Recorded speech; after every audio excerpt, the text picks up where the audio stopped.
தற்சமயம் புதிதாக ஒரு கருத்து கணிப்பு வெளியாகிருக்கு. தேர்தலுக்கு இன்னும் 2 நாட்கள் மட்டும்தான் மீதம் இருக்குது. இன்றைக்கி நாளை நம்ம விட்டுட்டா கூட இன்னும் ஒரே ஒரு நாள் தான் இருக்குது. அந்த ஒரு நாள் தான் யார் அடுத்ததாக எலெக்ஷனில் ஜெயிக்க போகிறாங்க, அவங்க தான் ஆட்சி அமைக்க போகிறாங்க அப்படின்றத நிர்ணயம் பண்ணுறதுக்கு இன்னும் ஒரே ஒரு நாள் தான் நம்ம வந்து முழுமையாக எடுத்துக்கணும். அப்படி 234 தொகுதியிலையும் யார் வந்து ஜெயிக்க போகிறாங்க அப்படிங்கிற மாதிரி ஒரு புதிதாக ஒரு கருத்து கணிப்பு வெளியாகிருக்கு. கடந்த முறை வந்து பார்த்திங்கன்னா ஒரு கருத்து கணிப்பு வெளியாச்சு. அதில் டிஎம்கேவை தான் அதிகமாக வெற்றி பெறுவதற்கான வாய்ப்புகள் இருக்குது அப்படிங்கிற மாதிரி ஒரு கருத்து கணிப்பு வெளியாச்சு. கிட்டத்தட்ட 150க்கும் மேற்பட்ட இடங்களில் திமுக வெல்லும் அப்படிங்கிற மாதிரி போன வாரம் வரை கருத்து கணிப்பானது இருந்தது. இது எல்லாமே தனியார் நிறுவனங்கள் தான் வந்து சர்வே எடுத்து சொல்லியிருந்தாங்க. ஆனால் இந்த முறை, அதாவது தேர்தலுக்கு 2 நாட்கள் இருக்கக்கூடிய இந்த சூழலில் தற்சமயம் ஒரு புதிதாக ஒரு கருத்து கணிப்பு வெளியாகிருக்கு. இந்த கருத்து கணிப்பு ஏன் இப்படி மாறி இருக்குது அப்படின்றதுக்கான காரணங்கள் நிறைய இருக்கலாம். அது என்ன அப்படின்றத நான் சொல்கிறேன். ஃபஸ்ட்டு, இரட்டை இலை எடப்பாடி அவர்களை பொறுத்தளவுக்கு 122 இடங்கள் முதல் 140 இடங்கள் வரை வெற்றி பெறுவதற்கான வாய்ப்பு இருக்கிறதா தற்சமயம் வந்து பார்த்திங்கன்னா ஒரு ரிப்போர்ட் ஒன்று கொடுத்துருக்காங்க.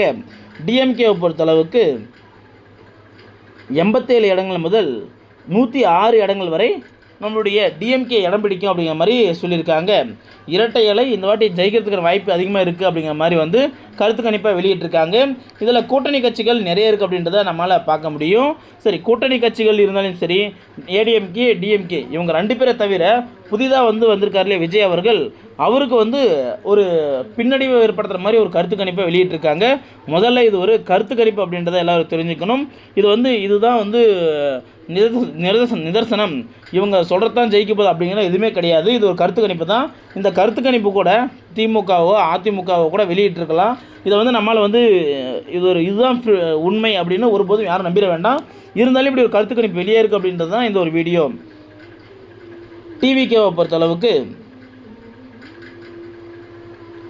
2 இடம் முதல் 8 இடங்கள் தான் வெற்றி பெறுவாங்க அப்படிங்கிற மாதிரி சொல்லியிருக்காங்க. இது உண்மையிலேயே எல்லோருக்கும் ஒரு ஆச்சரியத்தை ஏற்படுத்துச்சு. ஏன் அப்படின்னா, நம்முடைய மு.க.ஸ்டாலின் அவர்களே பார்த்திங்கன்னா இன்றைக்கி ஒரு மேடையில் சொல்லியிருப்பார். சாரி, ஓட்டு கேட்க போன இடத்துல வண்டியில் இருந்து சொல்லியிருப்பார். டிவிகே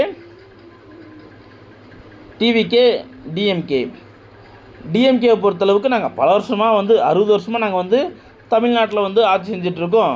நாங்கள் உங்களுக்கு நம்பிக்கைக்குரியவங்க. ஆனால் இந்த டிவிக்கே புதுசாக எங்கேயோ இருந்து வந்திருக்காரு, அவருக்கு போய் நீங்கள் ஓட்டு போடுவீங்களா? 2 பேரில் நீங்கள் யாரை தேர்ந்தெடுக்க போகிறீங்க அப்படிங்கிறத நீங்களே முடிவு பண்ணுங்க அப்படின்னு சொல்லியிருக்காரு.